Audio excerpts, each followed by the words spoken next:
Okay, so for September, I kind of had a rough start with 2 DNFs, but it picked up towards the end. So first I DNF'd Tess of the D'Urbervilles.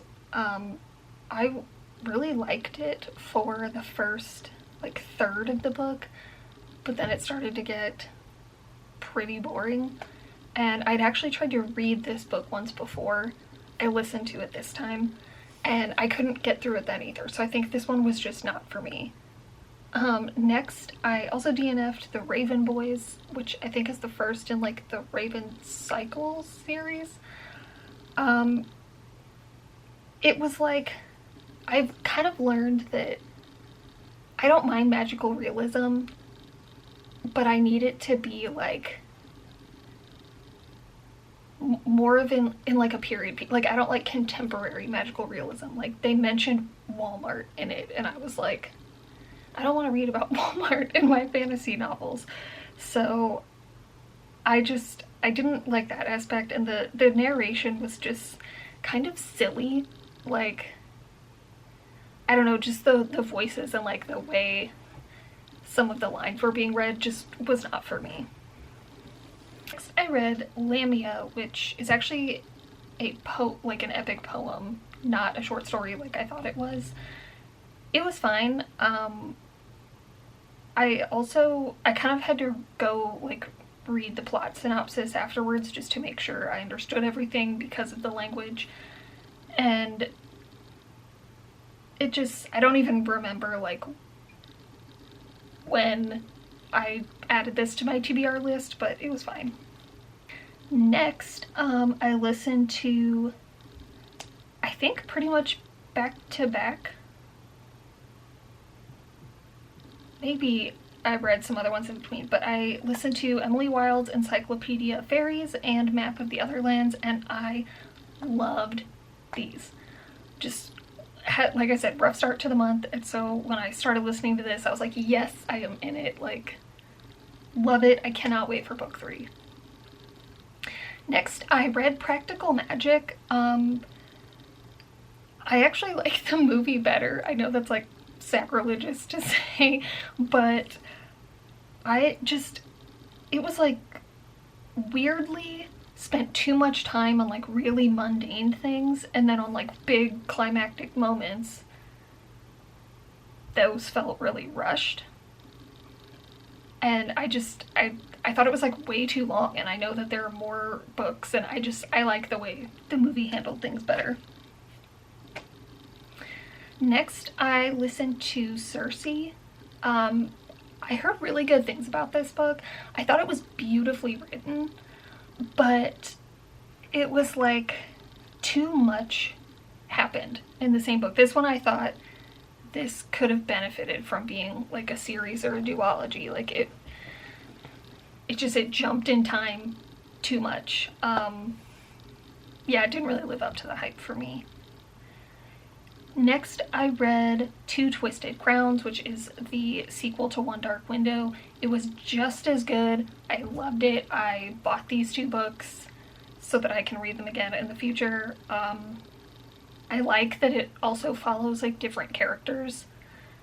Just love it. Emily Wilde and One Dark Window, Two Twisted Crowns. Loved both of those this month.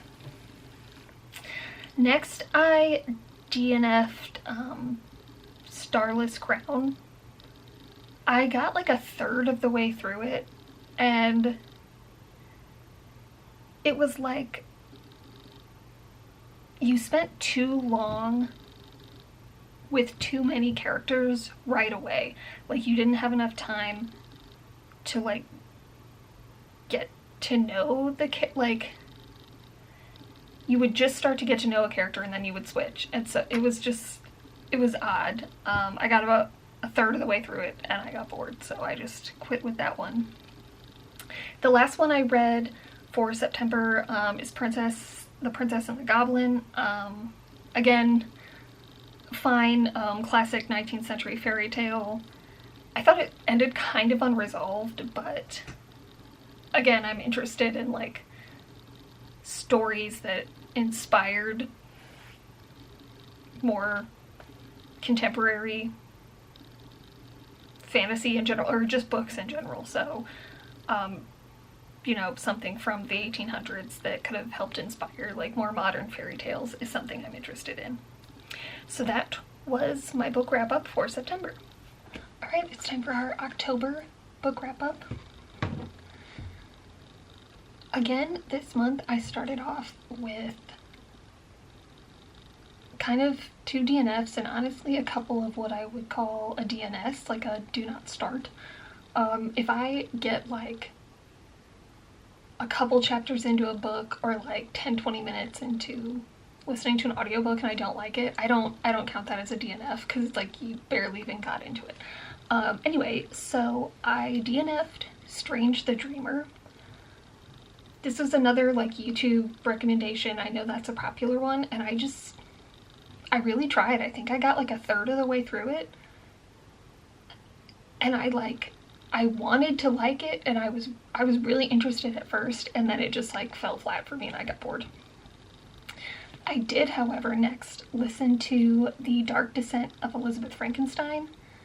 That one I really liked. I thought it was super interesting. I love like the story of Frankenstein, Dracula, like those kind of stories, and of course it was October, so I was like, this is perfect. So I really thought that one was an interesting retelling, and I'm blanking on the author's name, but I am really hoping that my library gets her new book when it comes out, because I'm excited for that one too. Next, I DNF'd Anti Darken. I honestly don't even remember that much about this. I think I did not get far at all, and I just couldn't get into it. Next, I read Around the World in 80 Days. This is one of those just like classic books that we've had for a while. We have a few of Jules Verne's like super popular books that I just wanted to read. I know the story, and I remember seeing the movie when I was younger, and I thought it was okay. There's definitely quite a few things in it that did not age well. And parts of it would get like exciting and cool and fun to read, and then other parts got really, really slow. But it's a pretty short book, so it was fine. Next, I listened to one of my favorite books, Wildwood Dancing by Juliette Marillier. Okay, had to switch camera batteries. Wildwood Dancing. This is one of my favorite books. I first read it when I was in high school, and I wanted to just listen to it just to get that experience. And I want to get a line from it tattooed on me pretty soon, and so in listening to it again, I was trying to like make sure I had that quote right, because the last time I looked through the book, I couldn't find it back. Next, I finally finished Jurassic Park. It was a close one. I almost ran out of time again in Libby, but it just like, parts of it were really long. It gets really, really deep in the weeds with the scientific stuff, which I have like a passing interest in, but once it's like really deep in there, I was kind of like, oh, okay.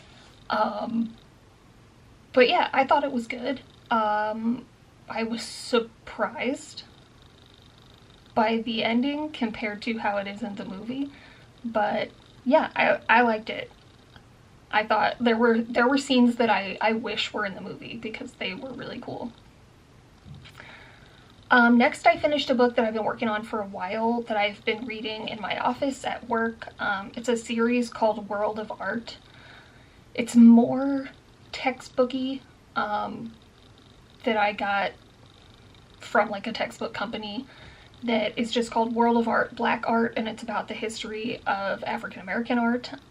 Really fascinating read. It does a really good job of, it's not incredibly long, but like going through historical stuff, but then also really moving into contemporary artists, which, side tangent, is difficult to include, or not, I shouldn't say difficult, but textbooks for like art and literature usually stop at like the 80s because it is harder to be publishing books about and including contemporary artists because they have to go through such a long review process. So that's a whole thing. Getting too academic brained over here. But this had a lot of contemporary artists that are still working today that I really enjoy talking about in my classes, so it was very cool. Next, I listened to Tomorrow and Tomorrow and Tomorrow. This was a recent add to my TBR, because I heard about it on YouTube. I thought I was going to be super into it in the beginning. I really liked it for the first, I don't know, quarter of the book, and then it started to feel really slow and really repetitive. And then, not spoiling anything, but like, I think about 2/3 of the way through the book, it shifts to someone else's perspective who has not been seen at all. Like, they're a character in the book, but we have not heard from their perspective at all for the whole book. And I just thought that was a weird shift. And it got long. It spans, I think, like decades of these people's lives, but which that in itself isn't bad, but I don't know, it was a little long, and I was kind of really trying to push through at the end there. Next up, I read The Vampire, The Vampire. This is a very old vampire story. I think, was it last month or the one before? One of my previous wrap-ups, I talked about reading Carmilla. Like I said, I love Dracula, and so finding out that some of these stories may have inspired that. I really wanted to read. This one was super short, but it was also written in 1819, so it was a little bit, it took a while to get through. You have to sort of like get your brain into that mode to read that type of literature in that type of language, and so sometimes it gets a little dry. Sometimes it was hard to follow. After I finished it, I went and looked up the plot on Wikipedia to like make sure I understood everything that had happened, because I just got lost a couple times. And something I noticed is he used pronouns way too often. Like, there are two men in a conversation and he's just saying, he did this, he did this, he said this, he said this, and you're like 3 pages later, you're like, who's doing what? I'm so confused. So glad I read it, but it was a little tough at some points. And then the last thing I finished this month, another one that I was reading at work, is a book that I had the library get for my students to use and for me. It's just Gaudi, The Complete Works. I thought it was really, really fascinating. It's easy to find images of the exterior of his architecture, but this had beautiful images of like the interiors as well, and it was really cool learning about his process of how he made models for his buildings. And most of the time he would make them hanging upside down and then turn them right side up and be like, all right, let's build this. So that was really cool. I liked that one a lot. So starting up for November, I am back into the Witcher series. I'm really hoping I can finish them this year, but the waiting lists for the audiobooks are very long. I am about 1/3 of the way through one, and then I have 3 left, so we'll see. So that's where I'm at now. I'm working on a couple of books, one that a friend lent to me, and I think another book that I'm reading, another couple library books I'm reading from work, and I'm gonna start a book about Shakespeare at home. So that's where we're headed. I'll see you at the end of this month for the November wrap-up. Alright, it's time for my November reading wrap-up. Yes, I am wearing the same outfit, and it is the same day as the September wrap-up. I actually accidentally deleted that footage of me recording the September one, so I had to do it again. November, quite slow compared to pretty much all the other months, but that's okay because I've been doing very well this whole year, really. But it's actually Thanksgiving today, and the 2 books that I'm working on reading right now, I know I will not finish by the end of the month, so those will be for next month. But I was just super busy this month and just didn't have a chance to read as many things. I listened to Tower of Swallows. That was the next in the Witcher books. I've said it before with these, They all kind of start to run together. A lot of the same things are happening. I mostly just kept listening to these because I was waiting to see things that happened in the game happen in the book, and I don't think they do.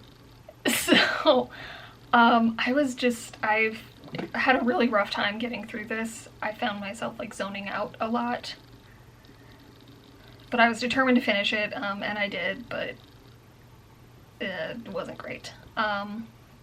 Next I listened to Stardust. I actually didn't even realize, oh, I'm blanking on the name, but I listened to Stardust and Coraline back to back, and I didn't realize that they were the same author. So that was kind of just a weird coincidence. But I saw the movie Stardust, like, I don't know, not that long after it first came out, and my sister really liked it, and we have very similar taste in movies, and it's like, on paper, I should like everything about it, but I remember being not that thrilled by the movie, and I kind of thought the same thing with the book. Like, the whole first chapter is like a precursor, and I was like, is this the same Stardust? Like, this doesn't sound familiar at all. And so I thought that was weird that, like, you spend a long time getting to the main character even. It was very short, so I powered through it, but it didn't hit for some reason. Same thing with Coraline. I had actually been told that I do really like that movie, that her little friend character is like not in the book at all, and it was kind of the same. Like, it was fine but not great. It felt like the stakes weren't as high. I don't know if part of it is the way that his name's Neil something, but he narrates his own audiobooks, and I don't know if it's like the way he reads, but it feels like this sort of scary moments, his voice doesn't change, and so he's not really that scary. Next, I DNF'd Lady of the Lake, which was the last of the Witcher novels. At this point, I was like, what is going on? I was confused. It was kind of just like torturing myself. So I ended up just going to Wikipedia and reading the rest of the plot summary and just calling it done. I'm done with the Witcher books now. Lastly, I listened to Caraval. I've been really excited about this one. I know a lot of people love it. I did really like it. I was very sucked in at first. Like, it feels very like... in my head, I imagine it being a little like steampunky. I know nothing in the description really goes with that, but that's just kind of what I picture in my head. But I did really like it, but I thought some of the twists got a little weird and a little like, oh, we're twisting, now we're twisting again, now we're adding another twist, oh, but then this twist kind of goes back on this twist, and it got a little convoluted towards the end, but I did really like it, and I am glad that I finally listened to that one. Alright, it's December, obviously, and it's time for the final reading wrap-up clip of the year. This has been a very busy month for me, so I didn't want to add any new audiobooks or library books to my Libby holds because I already have quite a few that I'm waiting on, so I'm wanting to like let those roll through. Like I said, just been very busy. I didn't really have a lot of time to do a ton of reading, so I just finished last night a book called Everything She Touched. It is a sort of like the life history of the artist Ruth Asawa, and it was really, really good. It read more like a novel than a biography, which I found was really interesting, especially for an artist's biography. There were pictures of her work, but it was more writing about her life than just like a flip book of pictures of her work. So that was really great. I learned a lot. It focused the first few chapters on, she was a like preteen teenager right towards the end and post-World War II. She's a Japanese artist, and she and her family, many of them were separated, and they were put in the Japanese internment camps here. And for me, that was a area of history that when I was in school, like, we talked about it, like, I knew that that happened, but I guess just because that's like a really ugly part of American history that maybe we glaze over a little bit. But I learned so much from it's not a first-hand account, it's not an autobiography, but she kept journals and letters, and the editor like interviewed her children and all this stuff. So it was I learned a lot. It was heartbreaking and really informative, and was wild because at the same time I've also been reading, I'm actually not quite finished with it, but I'm gonna finish it by the end of this month. A colleague of mine lent me Geddy Lee's autobiography that came out last year called My Effin' Life, which,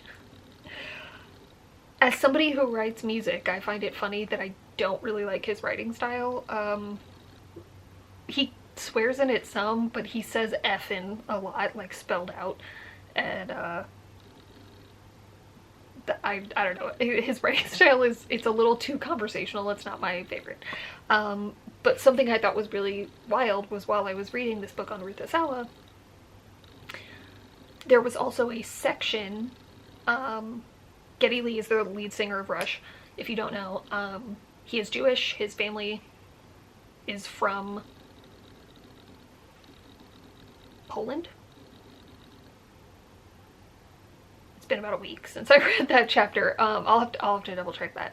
But he had a section where he was just like, I know this might seem kind of random to put this here, but like, I really want to, you know, educate people and have this section. So he had a whole chapter that was the account, both of his parents were in concentration camps. And his dad, he said, never really spoke about it, but his mom, like, even growing up as a kid, told him and his siblings about what it was like. So he had like a whole account of their life, and it felt like a different book within a book, but I do think it was really important that it was there. So it was just so, like, such a weird coincidence that at the same time I was reading a book about people and what they dealt with in concentration camps in Europe, and then the Japanese internment camps in America, and just what life was like in both of those around the same time. So obviously very heavy. I was not expecting that in either, really, but especially from Geddy Lee's book. But like I said, I think those stories are really important to continue with, so I'm really happy that I read them. Geddy Lee's is getting much more light now that we're past that part. But yes, it is also, like I said, his writing style is not my favorite, but it is really cool. Rush is one of my favorite bands, so very excited to read about that. So that has been it for 2024. I did really well this year. I like to, for me, just keep track of how many books I've read. I tried to break my goal once, and I did, and it was stressful. So I didn't really have intentions or plans to break any goals, but I did, thanks to discovering Libby and audiobooks, and it's actually an even split. I read 41 books this year, which I think breaks my goal anyway, and then I listened to 41 audiobooks, so that's a total of 82, which is very exciting. If you have heard me talk about my TBR Book Dragon project, I am still working on that. I'm probably gonna be working on that through January, so stay tuned. I don't think I'm gonna do a project around my TBR for next year. I did finally get to redo my TBR list. I separated it by fiction and nonfiction this time. I like a clean, fresh list, and the old one was getting kind of crazy. I obviously added some. I think fewer than I took away, so that we're making progress, and I hope to make more progress next year. But yeah, thank you so much for watching. I do plan to keep on doing these sort of like quarterly. Not quarterly, I'm doing them 4 months at a time. I've really enjoyed filming these reading wrap-ups, so I'm going to continue doing that. If you like this video and you want to see more from me, feel free to subscribe. I post videos 2 to 3 times a month. Thanks so much for watching this one. See you next time.